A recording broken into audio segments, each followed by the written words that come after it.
one, and we are recording Mr. David Hoffman. And it's been about a year since you came on and we talked about your book, Billion Dollar Spy, another book I love that I will put in the description.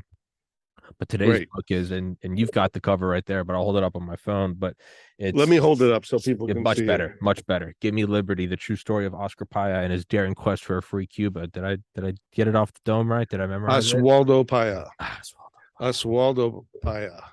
absolutely fantastic. And like I was just telling you before this, it's not at all the lesson I was expecting you to get out of it, although perhaps in hindsight it should have been more apparent that it would be, was what a blessing it is to live here. Just the tiniest little things about signatures, or the secret police turning away a taxi, or or being harassed on a vacation and you're in swim trunks and he's using his capitalist CIA money, and the broken glass and hot coals. I mean, you got to walk over just to have, I mean, really the liberties that I have, and I haven't done a thing to earn them. I was born into it. I rolled the dice and got born into a family in America in 1990. I mean, truly, like it starts to dawn on me at 32 years old, like, oh, I was born halfway between third base and home plate.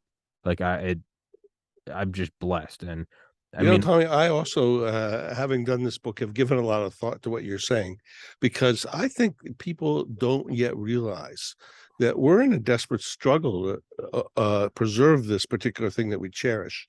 And, I was overseas for a period in the 1995 to 2001. I was Moscow bureau chief for the Washington Post. If you just took that period, late 90s, Russia was, trying to be a democracy. It was pretty uneven, but they were trying. They're trying to be a market economy. China was saying, we're going to have a peaceful rise, and we're also trying to be a market economy, and we want to be in the WTO.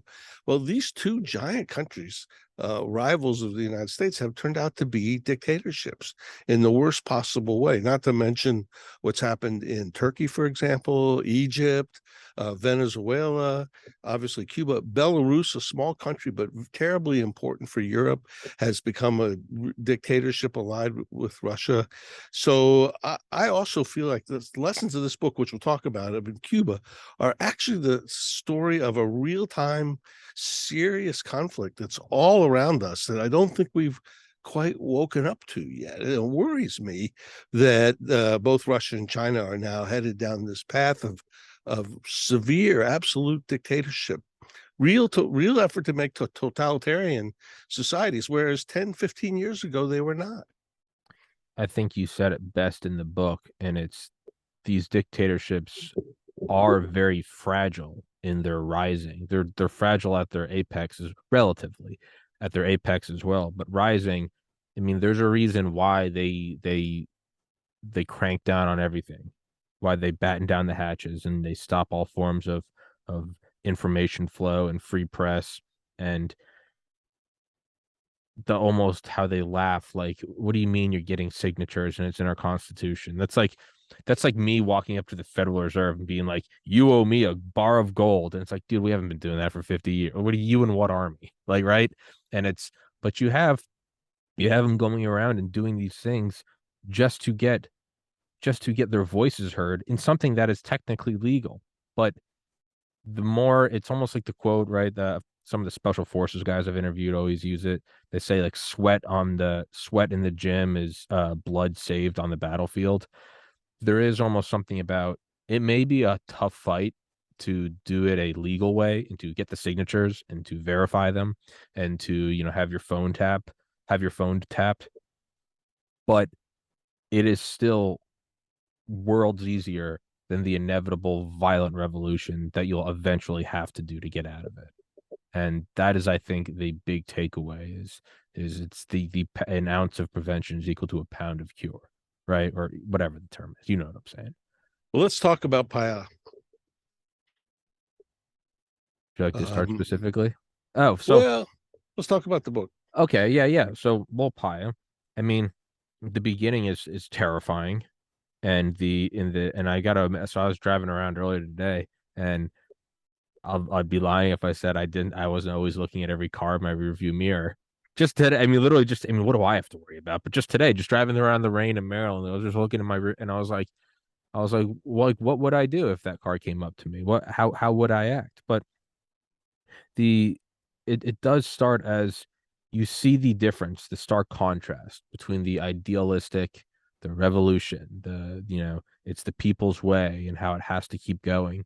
And then you almost see the sort of the blind the blind allegiance to it. The revolution does not partake in assassinations. That's not what this is. And like, you killed my husband. You killed my husband. No, we do not do that.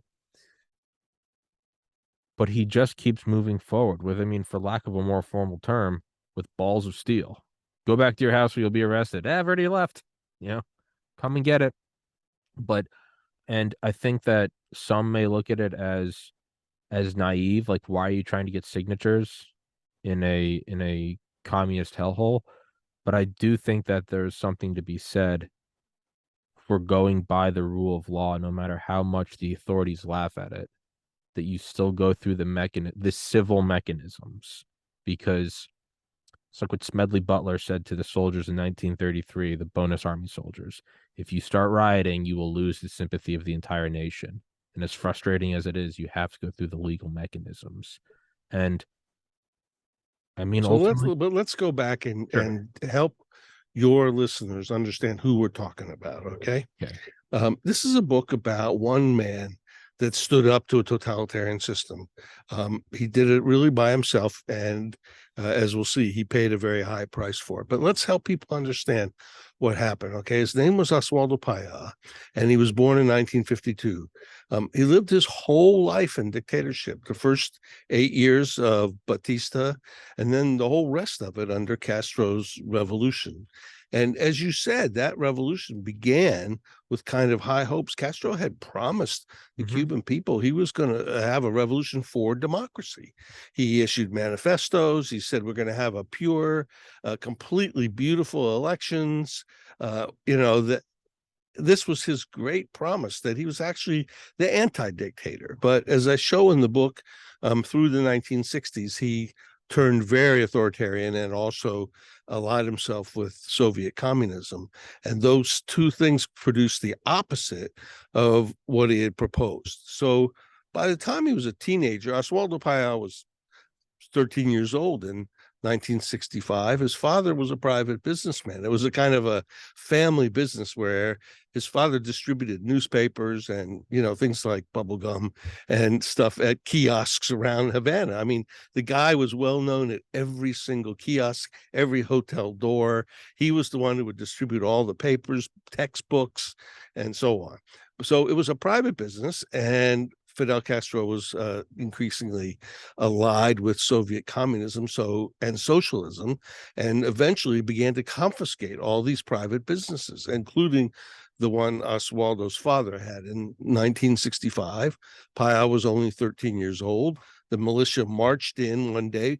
Paya was actually standing there in his father's kind of warehouse. It was an old house that they use as a warehouse. And, the militia guy said, stand back from the cash register. And Mm-hmm. they marched his father off in handcuffs. They took his cars. They grabbed all of his inventory. And, his father came back 2 weeks later, a little unshaven, and said, well, that's over with. I'm going to do something else, but keep your heads up. We're not going to give in. So that was his first experience. In high school, he became very contrarian.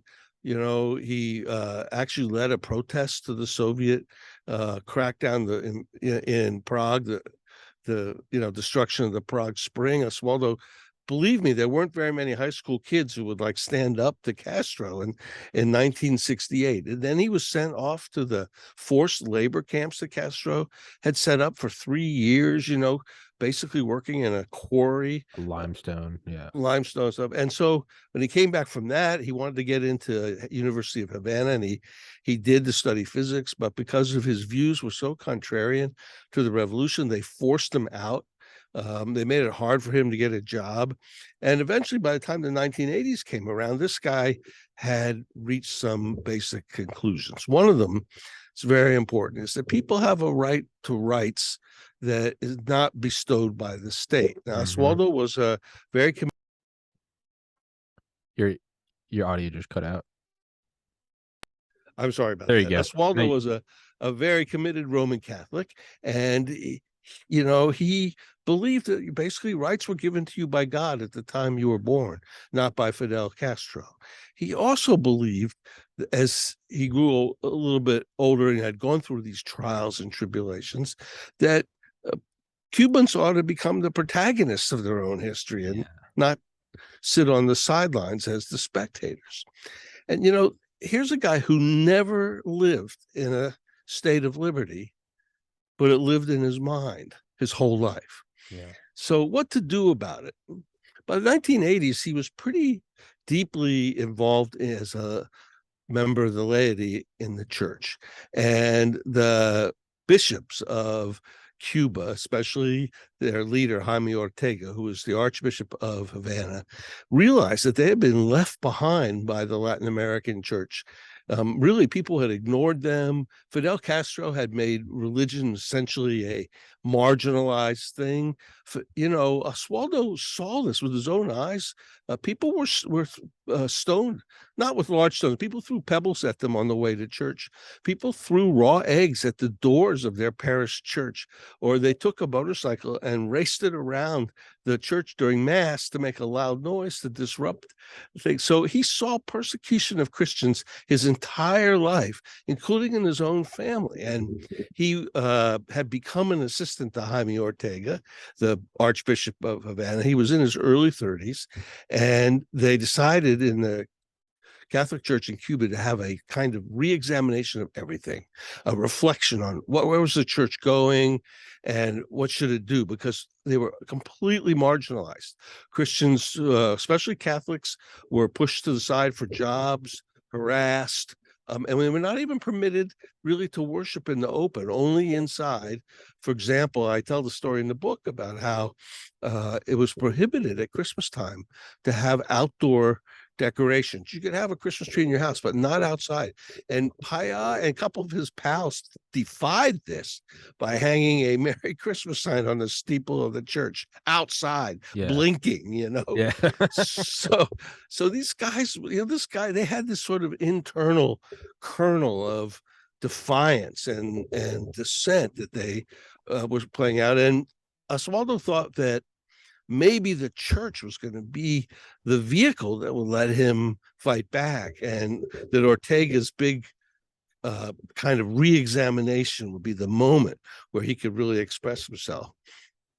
Unfortunately, it turned out differently. Secretly, Ortega was working on a rapprochement with Fidel Castro on basically getting the church and the revolution together. He didn't tell Oswaldo that. And also, when Paya had came up with a very kind of a defiant speech he wanted to give in the final conference of this reexamination, it was a speech that summoned the Catholic Church to be really the vanguard of truth and freedom, and saying, look, we're the ones who would stand up. Jaime Ortega told him he couldn't give the speech and couldn't introduce the paper in the final report because that would piss off Fidel. Anyway, Oswaldo was terribly angry and upset by this because he had put a couple of years into thinking that the church would be the way out. And here he was, it was the 80s, and he was in his 30s, and the thing had fallen apart. So this shows you how, at least in the first part of his life, many of his ideals and hopes for standing up for freedom didn't come true, and were, and many times he led to disappointment and anger on his part, and he didn't yet have an outlet for it. So that's sort of the first part of this guy's evolution. And again, his family was sort of middle class, but were marginalized because they were Catholics, because his father was in private business. His father, by the way, after having his business taken away of delivering papers, he went into a kind of a clandestine business of making basically what you might consider today baseball cards. Yeah. But these little cards were a game that kids played with lots of famous actors on them, and they were hugely popular. And he sold them underground, and he made his living that way. So the thing is that this was not a perfect totalitarian society. There were always people trying to fight back, and there were cracks in it, and there continued to be. And Payá never gave up. You know, if you can imagine somebody fighting in this system from the time he was a teenager, you know, and here he is now. I brought you up to his mid-30s. This great struggle within the church, which didn't succeed, all the other things, the forced labor camp, you know, high school protests, being forced out of university. He was still as determined as ever to say we ought to be the protagonists of our own history. I actually quote you a lot from our last episode, Billion Dollar Spy, and it's something you said. I don't remember if you said it in the book, but I know you said it in the podcast. And it was the hidden hand of a totalitarian system, in that just like there's the invisible hand of the Adam Smith. the free market. You know, how come I have Powerade? Well, I mean, you can go back and find it, but it wasn't a top down government program. Just through evolution and natural selection, we now have this the cheapest price or the best whatever. But you talked about kind of the almost like an inverse of it, of a totalitarian system, in that it will always be creating dissidents. There will always be people who will. I'm not gonna go out and riot. I'm comfortable. My stomach's full. My family's happy. I'm in America. But when you have people who, like Oleg, who may just be a guy working at an aircraft company, but his parents or his wife's parents were thrown in a gulag, there's that splinter. There's always that grudge. There's always a blister. And when they have and they eventually snap, where don't you know this is dangerous? And it's like, I don't care. I hate them. You have that. And I think you're almost seeing the parallels in Oswaldo Paya. Yeah, I think there is some parallels there. And I'm also very much struck by his determination, which after the disappointment of the church in 1986, he met a woman who became his wife, Ophelia, who shared his views. And a big question for him, he was teaching high school at the time, but a big question is what to do now. You know, this whole idea that he'd had for years that the Catholic Church would help him find his way out. Even when he was a kid, the church was always a place for free thinking. And he participated in the youth group where he felt free. It just hadn't worked. So he decided, and after that moment in 1986, to turn to politics. And of course, there weren't any really competitive free politics in the totalitarian state, right? In Cuba's revolution, everything was controlled by the state and therefore by the revolution. And, you know, Fidel had basically said in 1961, everything within the revolution is allowed and everything outside of it is not. And Oswaldo Paya was clearly outside of it. So by turning to politics, he was really turning to something that could have seemed like a daunting dead end. And now I must pause just to tell you that there was an opening. And this requires a few seconds of retreat to history. Sure. Because in the period after Spain lost the war in 1899, and essentially the end of the war for independence, when Cuba was independent, and the United States had helped the Cuban rebels achieve that independence. The United States ruled for 2 years in a military occupation, and in May of 1902, Cuba had its own constitution and became an independent republic. And it was that until essentially March of 1952, half a century. People have forgotten some about the Cuban Republic. It was a very, very turbulent time. It was an effort to be a democracy, although there was at least one major dictatorship during that period. But after the dictatorship of the 1930s, there was a decision made to try again to be a good democracy, a working democracy. And in the late 1930s, with the help of a strongman, Batista, the Cubans approved a really progressive and democratic constitution. It was approved in 1940. And it was a huge constitution. It was way too many pages and had far too many provisions. You know, it's like they stuffed everything into it. But one of the provisions that was really important was kind of a check on future dictatorship, and it said, if 10,000 people sign a petition for a law, they can present it to the parliament and get it passed. And there was actually not a lot of debate about this. Everybody sort of agreed with it. It was passed in the Constitution. When Fidel Castro took over in 1959, he tore up that Constitution. But amazingly, he didn't tear up this provision. Yeah. He kind of like cut and pasted it into his fundamental law, and he left it there. And in 1976, when Fidel Castro rewrote the Constitution again, he left it there, maybe thinking that, gee, nobody's ever going to try this. Yeah. And by the way, Tommy, nobody ever had, right? Yeah. But a few times in the 1980s, two fellows who I discuss in the book did try to collect signatures like called for in that 1940 Constitution. Both times they were arrested, and obviously they failed. But Oswaldo Paya had heard about this. He knew of that provision, and he knew these two guys who had tried before. And he kept thinking, there's got to be a way for us to reclaim our role as the protagonist of our own history. Let's use the law itself. He was a little bit vague at the beginning because he wasn't sure what he was going to use it for. But he decided to turn to politics and go out and collect signatures. For what? Well, the first handbill he handed out was pretty vague, you know, signatures for freedom, for liberty, for democracy, but it didn't really say much. And after he did it for a year, quietly pretty much, he got a couple hundred people to sign.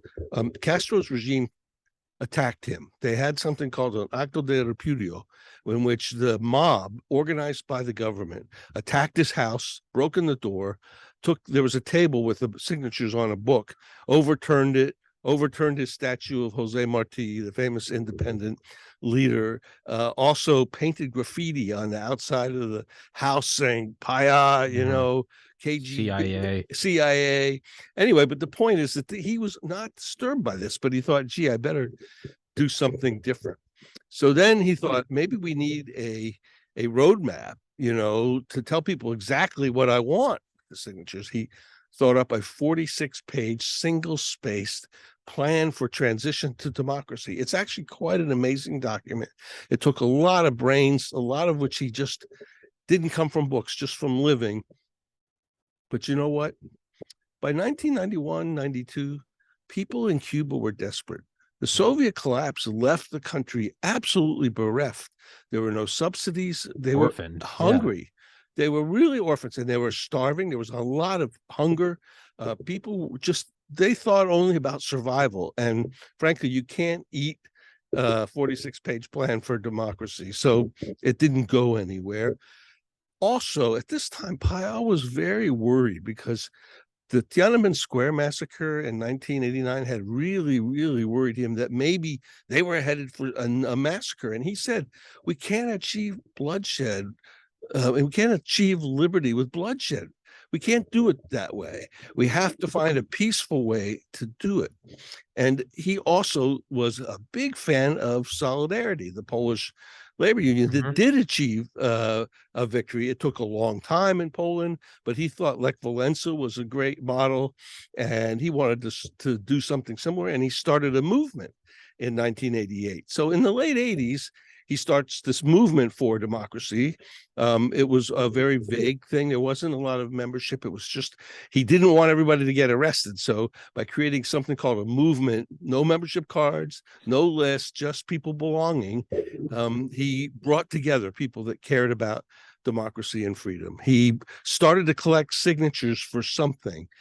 He didn't get very far. And this was the kernel of an idea that would gather steam in the 1990s. And one of the things that's so amazing about it is by 96, Paya had kind of whittled it down and thought, through all this experience of those first years and the difficulty and clearly the sort of restiveness he felt among Cubans, he thought, I need something simpler. I need something that people can rally behind. And I need something that, you know, that we can actually achieve.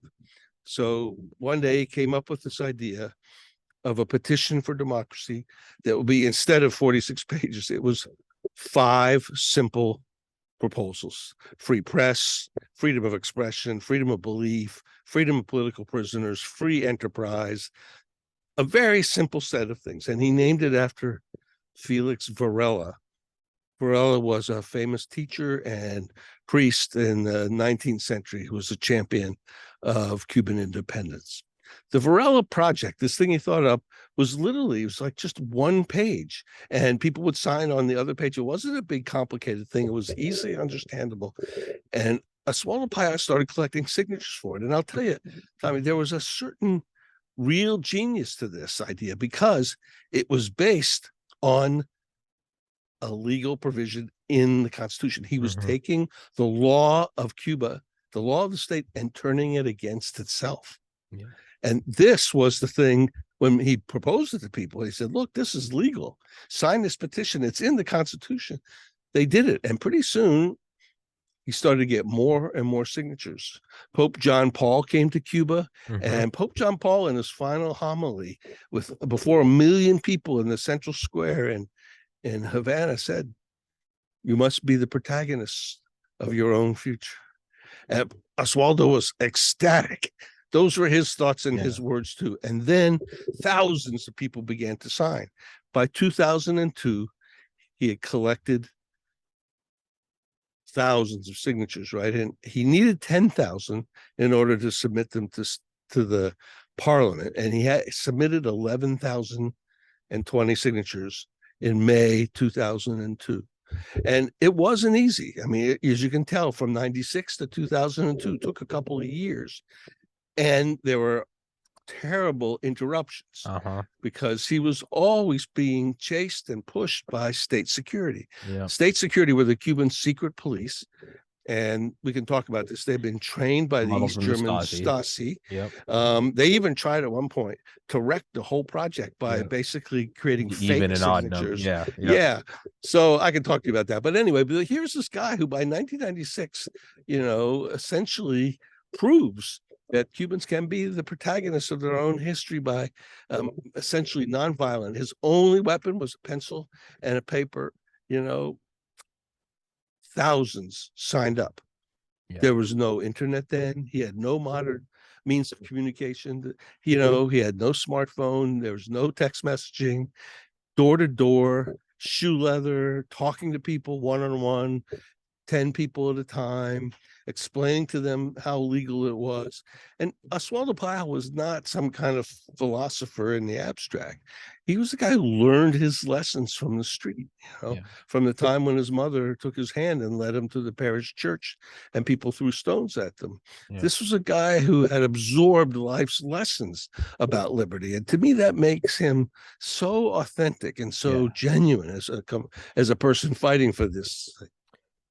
There is something beautiful about it. It's not a parroted idea. And that's what I think is so cool and so timeless about it. It is very much like science. It is very much like trigonometry can be discovered by civilizations on different continents in different millennia. You're just unearthing this common thread. It's so, it goes faster if you pass it along, but you can create it on your own. Right? Different societies created the wheel, or different societies built pyramids. There is something exceptionally, really just kind of badass about Oswaldo, is that this thread, it wasn't some high Ivy League, I am this and we are doing that. And, and it also wasn't intoxicated with the sort of starry-eyed delusions of a dictator. It'll be pure. Everyone will have food. And it's like, that's also not based in reality. You're promising heaven and you're going to walk people into hell. The elite enclave at the very top is going to have heaven, right? Just like in the Soviet Union, you guys are going to have all the great stuff. But Oswaldo really, it does almost seem to be like a natural law then, that you go through this hardship, you live under this ruthless dictator, you're criticized and attacked. And beautifully, he doesn't even turn into this like blackened soul that wants to burn it all down, that wants to, run into parliament with a bomb on his chest. No, he sticks to the rule of law, uses the rule of law. That, it's there's something there's something that's almost like a Greek tragedy or almost Shakespearean about him leaving into the Constitution. Like, oh, no one's ever going to use this, and he finds that one chink in the armor. Right? It's almost like the knight in the armor, and there's like one sliver of armor missing, and it's like aim right there. There is something beautiful about that, and he creates this thing that it's not about taking power from those in charge so that I can be king of the land. It's the most noble thing. It's we should all be able to vote. There are certain things that is not bestowed upon you by man, but rather the creator. And even if you're not religious, it's like what I'm trying to say is, hey, you can do and say whatever you want. Free press, free elections, which is, I mean, we sit here and complain. I'm bitching at the gas pump today because I'm paying more than I normally do. But it's like the most basic things I have never gone without. I don't think twice about speaking my mind. On the gas, somebody had written FJB, F Joe Biden, and someone next to it had written FDT, F Donald Trump. And I was looking at that today and thinking about just like that freedom alone. I was like, that's a beautiful thing. Now, granted, it's vandalism of private property, and that's maybe not good, but like the fact that no one was hunted down by state police because of that. And I was like, that's beautiful. And if you had asked me that, I probably looked crazy because I'm standing there in the rain going, this is great. This is art. But like there was a beauty to that, something that I see and I don't think twice about. I just go, oh, that Donald Trump or Joe Biden. Okay. That's something that's been around for so long that we just have that freedom to say that not only can somebody see that and not go to jail, but I can look at it and I don't go to jail for not reporting it to the nearest Stasi unit. And then we just don't really think about that. And that's kind of back to my original thesis and praise of your book is I've never read a greater, and I just had on, speaking of Cuba, I just had on a couple weeks ago Rick Prado, CIA paramilitary legend. Parents flew him out of Cuba when he was 10 years old on his own to come to the United States. Oddly mirroring Oswaldo in terms of, coming, well, aiming to create a better America. But you really do paint a picture of it's not just this abstract, you should be grateful for the freedoms you have. No, I mean, this guy went through his whole life. How he wasn't killed by the state police earlier on, that's something I wanted to segue, and I know I'm rambling now. How and why was he not killed by the state police earlier? Well, after he collected the signatures in 2002 and submitted them to the National Assembly, and again, he had more than 10,000. He also had a lot of them in hiding. In addition to the ones he submitted, he had tens of thousands, which the nuns, who were his secret allies, had hidden.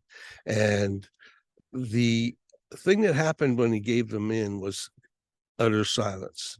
Fidel didn't react. Of course, his signatures did not produce any laws, or he also wanted a referendum, a plebiscite on freedom. He didn't get that. He was given the Sakharov Award for Freedom of Thought later that year in 2002, and he almost was not allowed to leave. Castro let him leave only at the last minute to collect the prize in France.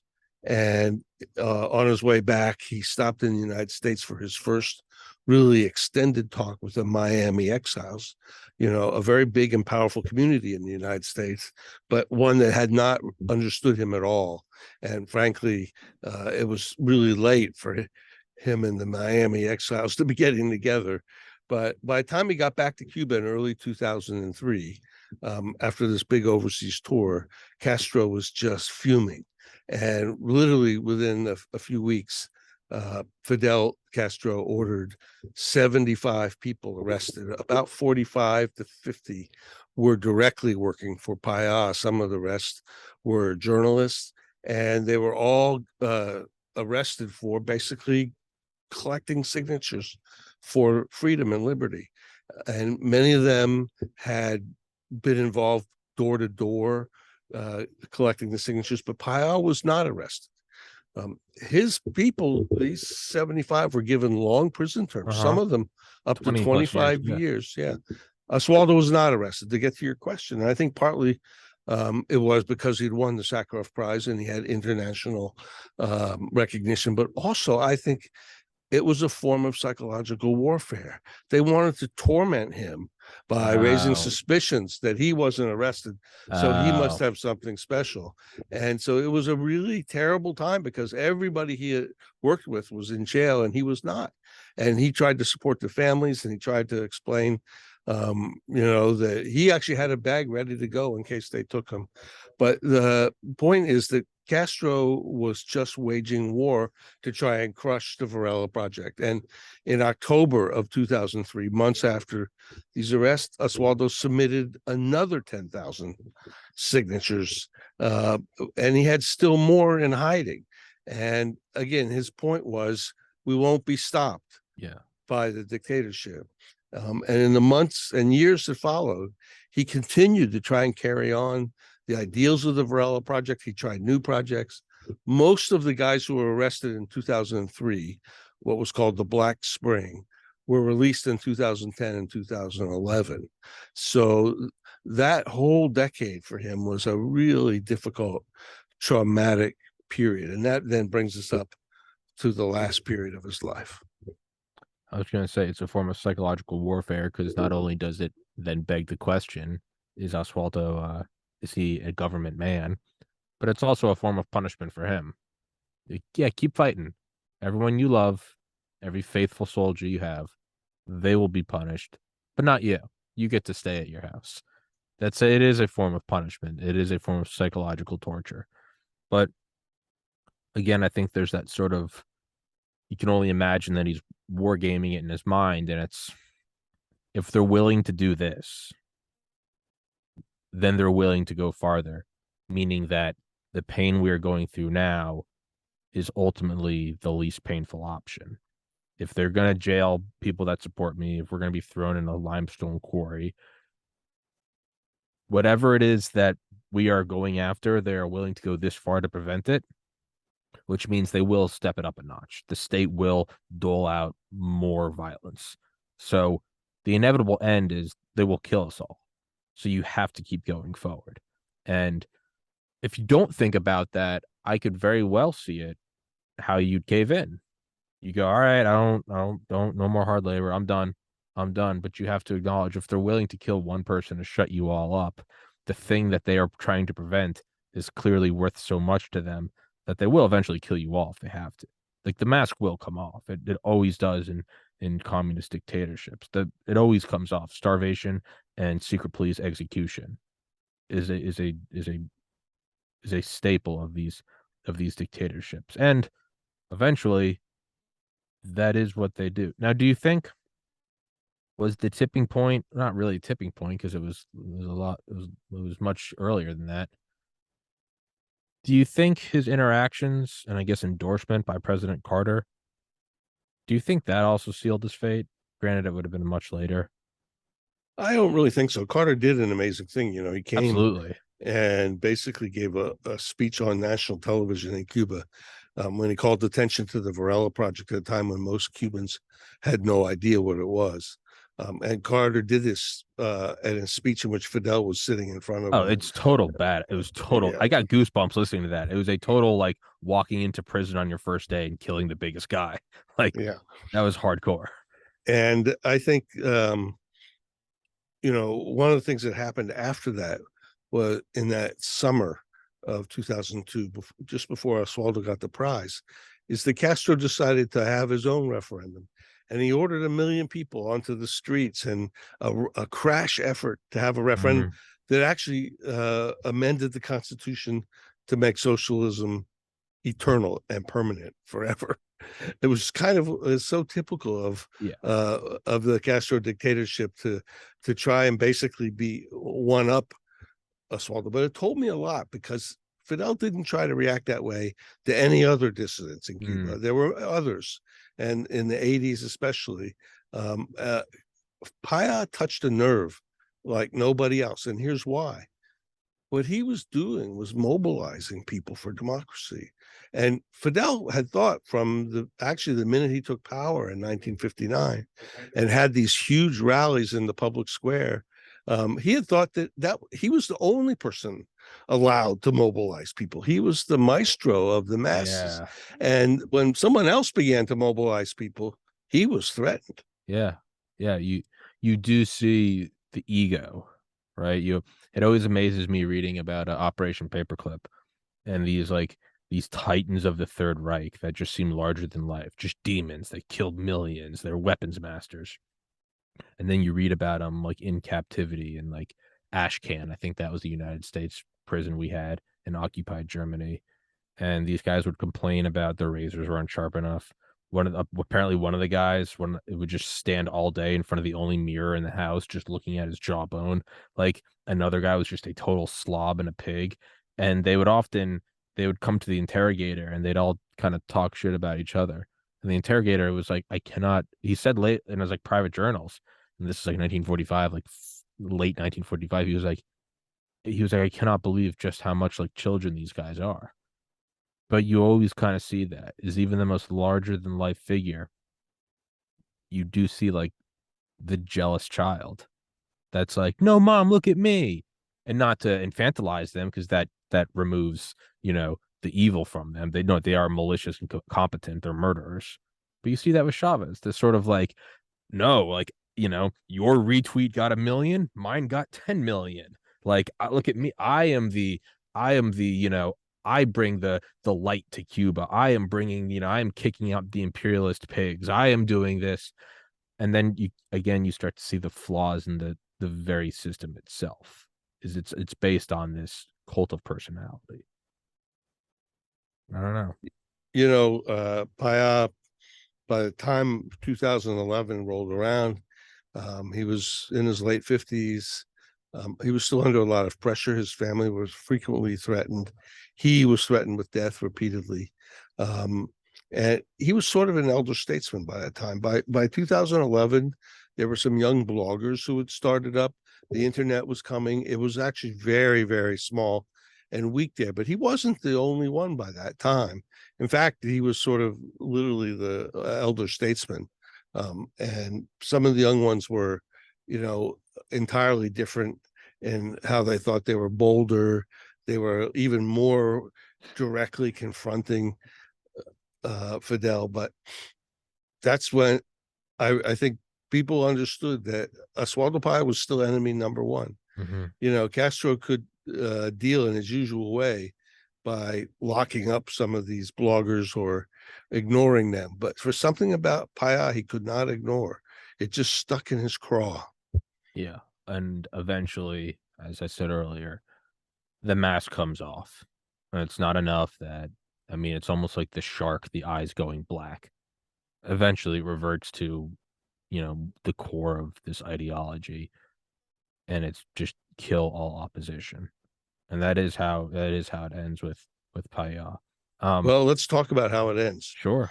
Oswaldo was frequently still traveling around the island, but he couldn't get on a plane or a bus. I mean, people forget Cuba is rather large.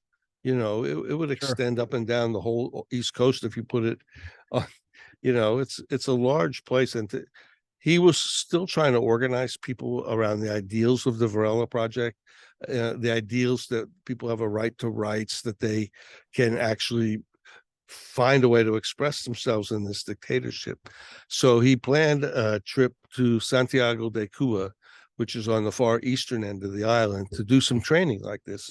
But he couldn't just take a plane or a bus because he was blacklisted. If he got on the bus or the plane, they would immediately stop him. State security would come running, and he wouldn't be able to make the trip. So he figured out a way to get around. He had actually been doing it for a couple of years, which is when activists, human rights and democracy activists from abroad would come to help him, they would rent a car.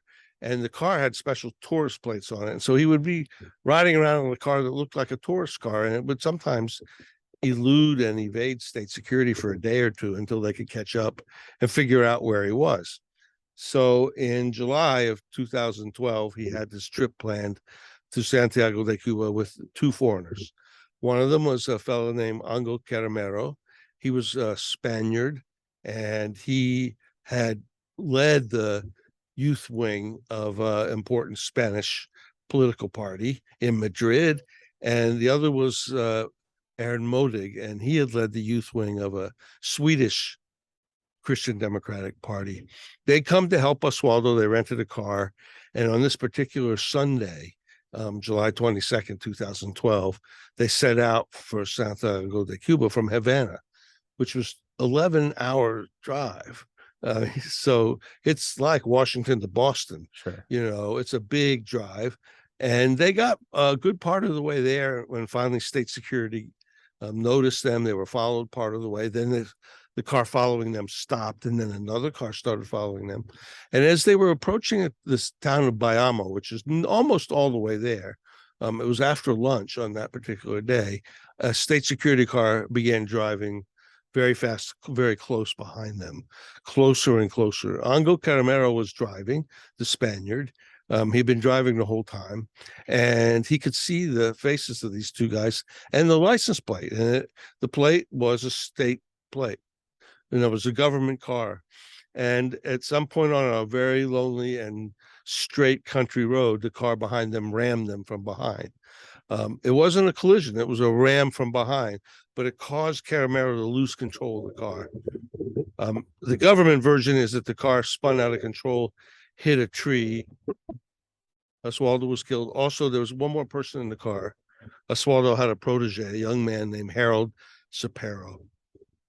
Harold and Oswaldo were killed. The two in the front seat, the foreigners, were not. There's something very suspicious about the whole thing. Why is it that the two guys in the back were killed? There's just a lot of unanswered questions. But the bottom line that we know is true is that the car was rammed from behind. And we know that, as I say in the book, because there were text messages immediately afterwards. And I have the text messages showing that they were talking about this within minutes after they were on the way to the hospital. Eventually, Oswaldo died. There was an enormous funeral. Jaime Ortega came and delivered a eulogy, which was quite extraordinary. But afterwards, Caramero was imprisoned and accused of reckless homicide, of driving recklessly, causing the death. And he was put on trial. And the interesting thing about this trial is that the car being hit from behind was never mentioned. Yeah. Just totally whitewashed from the trial. He was convicted and sentenced to prison. Eventually, 4 months later, he was released to serve out his term in Spain under an agreement with Spain, which he did. And then I interviewed him after that. So that's how I got on to the fact that it was such a sham trial. But Oswaldo's death was never properly investigated. It was never explained. It was caused by state security. They rammed that car from behind. They whitewashed the trial. And I think it's one of those great injustices that this guy who stood for truth and for people being the protagonists of their own history was snuffed out. And it's definitely insensitive to say it this way, so I don't mean for it to come across that way. But in a way, Oswaldo still won in an abstract manner, and that the only way they could get him to shut up is they had to act, and they had to act in an apparent way. There's no proper investigation. Tommy, I think he won in another way. Okay. It's last summer in July of 2021. So when it was already 9 years since he was killed, there was a huge protest in Cuba. People turned out on the streets motivated by hunger, by the same things that Oswaldo had talked about, also by just complete dissatisfaction. Things have been getting so terrible in Cuba, shortages of food, shortages of everything, that they turned out about 100,000 people came out on the streets on this Sunday afternoon in July of 2021. And one of the things you see in the whole period of Paya's movement was he one time wanted to call the movement Liberacion, or liberation. He liked the word solidarity, and he wanted to have a one-word name for his movement. He eventually called it Movimiento Cristiano Liberación, the Christian Liberation Movement. But the L for liberation was something he held up his hand like this all through the time he was doing it. And when the Black Spring happened, when they were all taken prisoner, he did this. And 9 years after his death, when 100,000 people came out on the streets, they were still holding up their hand for it, because the ideals that he championed were still alive. And it's interesting because in 2021, a big reason for that protest was Facebook. A Facebook live broadcast of a protest in a small town went viral in that afternoon and caused so many people to come out. Oswaldo had nothing like that. He actually never advocated mass protests, right? Yeah. He was quietly collecting signatures, but the fact he had none of the mobilization methods that people have now, no text messaging. He did not own an iPhone, but the spirit of being the protagonist of your own history was clearly alive in those crowds. And that, to me, was the ultimate testament of his power. There is it's almost like a nation going into debt. Oh, we don't have to pay it. Just kick it down the road, right? And then the kids pay it, and the kids. Next thing you know, you're 30 trillion in debt like us. There is something that like a dictator can almost do, where it's, be it Tank Man in China or be it Oswaldo. There is like this. You can like act on it now. You can have your short-term gratification. You can just get rid of the person. But now it eventually will. It's like a seed being planted. It now is immortalized. When that person's killed, MLK, RFK, JFK, Oswaldo, Tank Man, they become immortal. And you turn them invincible. And there is something that, yeah, I think you're right. 100,000 people coming out. Not paid, not told by the dictator, an organic movement. You didn't need a PR team. You didn't need the iron fist and the velvet glove. It just still came out. And there is something about aligning yourself with that natural law. Again, he's not a philosopher, not an Ivy League educated. No, it's just through his life experience. We're all entitled to these things.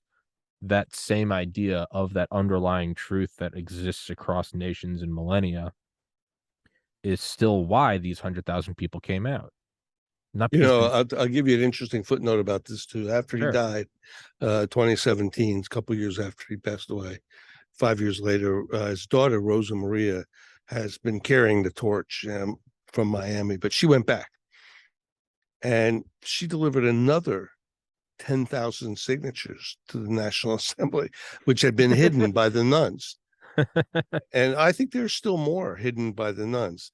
I mean, the point is that this idea of standing up, of signing, people, when they signed their names, they gave their addresses, they gave their ID numbers. People in the Varela Project stood up to be counted.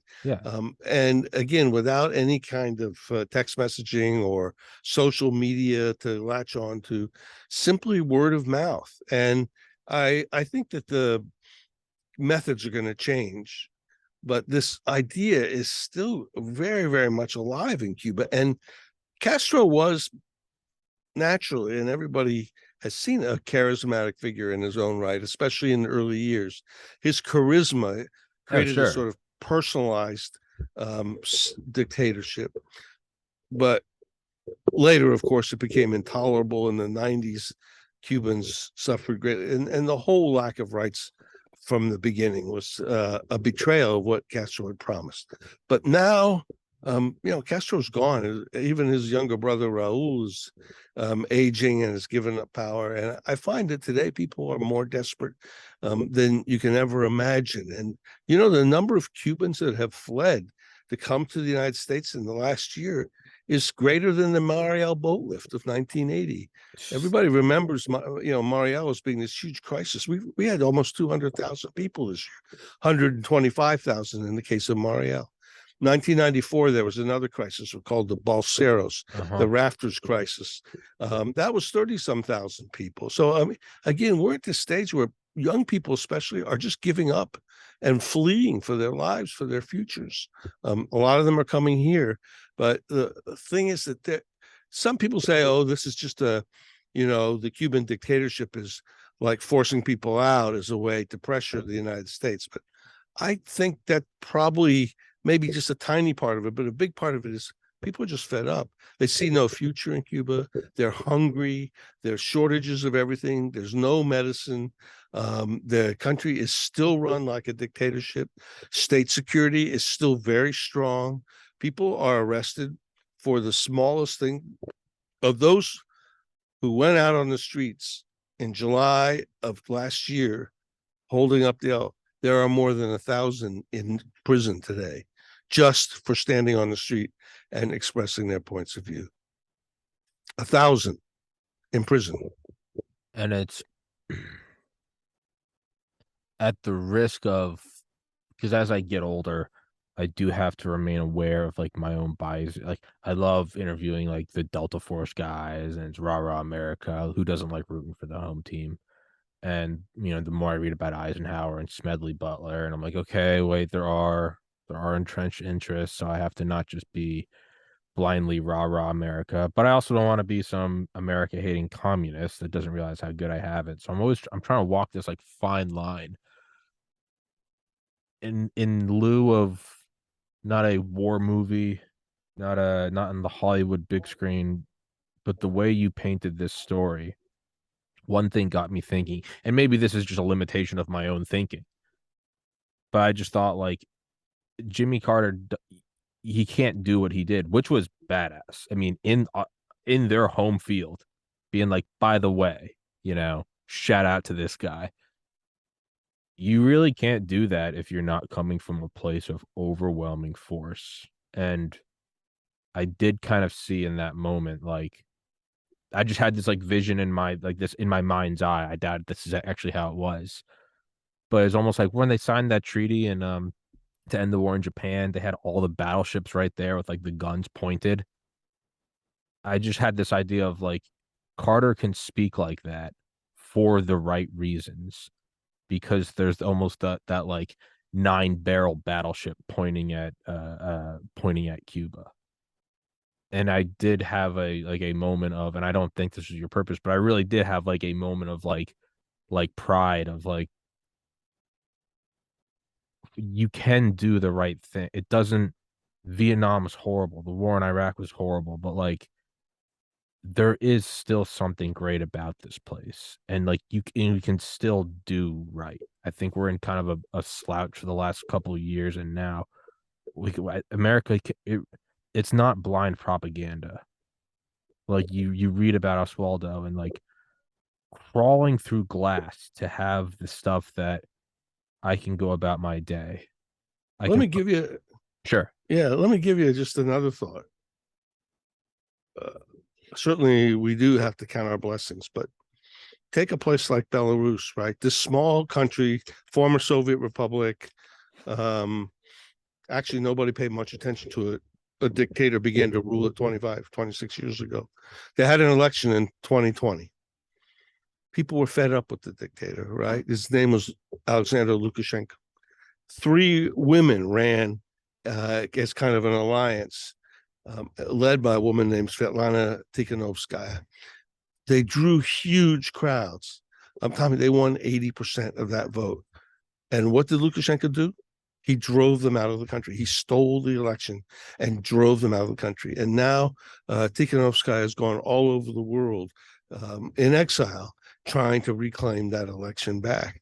And to me, a hugely inspiring story. Alexei Navalny, the opponent of Vladimir Putin, in jail now for almost 2 years for simply having the balls to stand up to the dictator and say no more. And I could go on in China and Venezuela and Cuba. And there's a whole group of people that have put their lives on the line for freedom. And I think that, there's a tendency in the United States to sort of have a little fatigue about this.